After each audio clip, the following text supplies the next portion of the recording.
Welcome to SAP defence.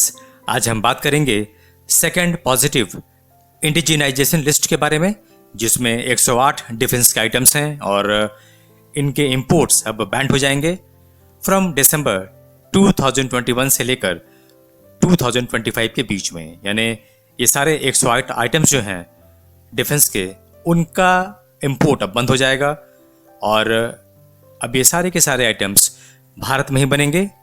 तो हमारा जो डोमेस्टिक सेक्टर है उनके लिए एक बहुत अच्छी खुशखबरी है। तो चूंकि लिस्ट काफ़ी लंबी है दोस्तों, इसीलिए जो इम्पोर्टेंट आइटम्स हैं उनके बारे में बात कर लेते हैं आज। तो शुरुआत करते हैं सबसे पहले 3.5 टन के single engine light utility helicopters के बारे में।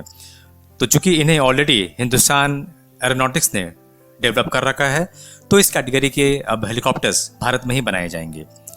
इसके बाद बात करते हैं हम हेलिना ATGMs की, यानी helicopter launched anti tank guided missiles. तो इनके भी जो ट्रायल्स थे वो सक्सेसफुली कंप्लीट कर लिए गए थे लास्ट ईयर और अब इनका प्रोडक्शन शुरू हो चुका है। तो चाहे वो हेलीकॉप्टर लॉन्च्ड हो या फिर हमारे टैंक से लॉन्च होने वाले नाग ATGMs हों, ये सारे के सारे अब भारत में ही बनेंगे और किसी भी तरीके का ATGM अब बाहर से इंपोर्ट नहीं होगा। अब बात करते हैं DRDO के वैप के बारे में, यानी व्हील्ड आर्मर्ड प्लेटफॉर्म के बारे में। तो ये भी अब DRDO ने इसे डेवलप कर रखा है, तो अब ये भारत में ही बनेगा। इसके बाद हम बात करते हैं कॉम्बैट आर्मर्ड व्हीकल्स की। तो इसके 3 कैटेगरीज हैं, लाइट वेट, मीडियम वेट और हैवी वेट। ये तीनों के तीनों कैटेगरीज की कॉम्बैट आर्मर्ड व्हीकल्स अब भारत में ही बनाए जाएंगे और अब इनका इंपोर्ट नहीं होगा। इसके बाद हम देखते हैं NGC की, यानी नेक्स्ट जनरेशन कॉर्वेट्स की। ये वर्ल्ड क्लास कॉर्वेट्स बनने वाले हैं हमारे यहाँ भारत में और इनका इंपोर्ट्स भी अब ख़त्म हो जाएगा। इसके बाद बात करते हैं हम एवैक्स की, यानी AWNC की, जिसमें हमारा नेत्र मार्क 2 आने वाला है और इसमें जो कवरेज है वो 270 से 300 डिग्री की होने वाली है और ये A320 पर बेस्ड होगा। तो ये भी अब भारत में बनेगा। इसके बाद बात करते हैं हम Marich anti torpedo defence system की। तो लास्ट ईयर ही दिसंबर में इसे नेवी के द्वारा इंडक्ट कर लिया गया था, मारीच को। इसके बाद हम बात करते हैं AERV की, यानी आर्मर्ड इंजीनियर रिकनेसेंस व्हीकल की।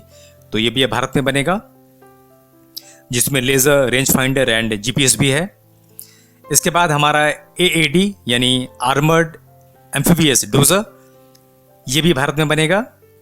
और इसके बाद नंबर है हमारा आर्मर्ड रिकवरी व्हीकल का।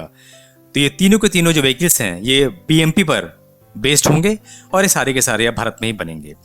इसके बाद है लैंड बेस्ड MRSAM की बात कर लेते हैं, यानी medium range surface to air missile. तो इसके भी सारे ट्रायल्स लास्ट ईयर कंप्लीट कर लिए गए थे और इनका प्रोडक्शन अब शुरू हो चुका है, जो कि बराक 8 पर बेस्ड है हमारा MRSAM। इसके बाद कंपोजिट सोनार डोम, इसे बेसिकली सोनार एरे के ऊपर फिट किया जाता है ताकि जो इलेक्ट्रॉनिक्स एंड सेंसर्स हैं वो एक्सपोज ना हो टू सराउंडिंग हॉस्टाइल इन्वायरमेंट। तो ये काम है हमारा कंपोजिट सोनार डोम का। इसके बाद थर्मल इमेजिंग या फिर image intensifier for small arms, LMG और MMG। तो ये भी ऑलरेडी डेवलप हो चुके हैं और अब ये भारत में ही बनेंगे।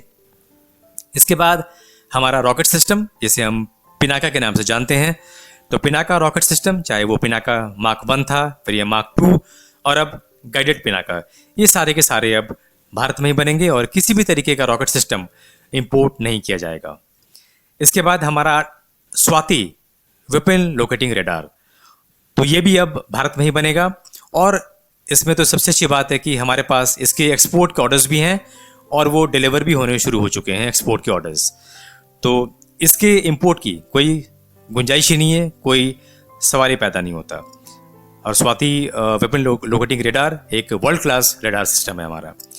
इसके बाद बात करते हैं सॉ की, यानी smart anti airfield weapon system की। तो ये भी डेवलप हो चुका है और सक्सेसफुली इसे इंडक्ट कर लिया गया है। इसके बाद green dragon mini lautering munition system, चूंकि ये इजराइल का है, तो देखना है कि इस कैटेगरी के जो हमारे मिनी लॉटरिंग सिस्टम्स होंगे वो भारत में कौन बनाएगा, ये देखने वाली बात होगी। लेकिन इसराइल का जो ग्रीन ड्रैगन है ये इस कैटेगरी में बिल्कुल फिट बैठता है, जिसकी रेंज 50 किलोमीटर्स की है और वेट 25 केजी का है। इसके बाद मिनी यूएवीज फॉर सर्वेलेंस, तो इसमें ऑलरेडी आर्मी और आइडिया फोर्स के बीच में एक कॉन्ट्रैक्ट साइन हो चुका है लास्ट ईयर $20 मिलियन का, और इसके तहत ये मिनी यूएवीज बनाए जाएंगे भारत में। इसके बाद बात करते हैं लॉन्ग रेंज ग्लाइड बॉम्ब्स की, तो इनके भी ट्रायल्स सक्सेसफुली कंप्लीट कर लिए गए हैं और आने वाले समय में ये भी भारत में ही बनेंगे। इसके बाद मल्टी फंक्शन डिस्प्ले सिस्टम, जो कि हमारे तेजस MK2 के लिए होगा, या फिर AMCA के लिए, या फिर हमारे TDBF के लिए। तो इस तरीके के जितने भी फाइटर जेट्स अब भारत में बनने वाले हैं उनका multi function display system Bharat में ही बनेगा और ये वर्ल्ड क्लास होने वाला है। इसके बाद बात करते हैं हम OBOGS की, यानी on board oxygen generation system की, जो कि तेजस फाइटर जेट के लिए है और ये डेवलप हो चुका है OBOGS। और अब अंत में बात कर लेते हैं टैंक्स की। तो जो रिपोर्ट्स आ रही हैं द इंडियन एक्सप्रेस के हिसाब से, उसके मुताबिक भारत अब किसी भी तरीके का टैंक्स इंपोर्ट नहीं करेगा फ्रॉम दिसंबर 2021। तो कहने का मतलब है कि अब सारे के सारे टैंक्स भी भारत में ही बनाए जाएंगे। तो ये बात थी दोस्तों आज 108 डिफेंस के आइटम्स की जो अब भारत में बनेंगे। तो इसी के साथ इस वीडियो को अब खत्म करते हैं। जय हिंद।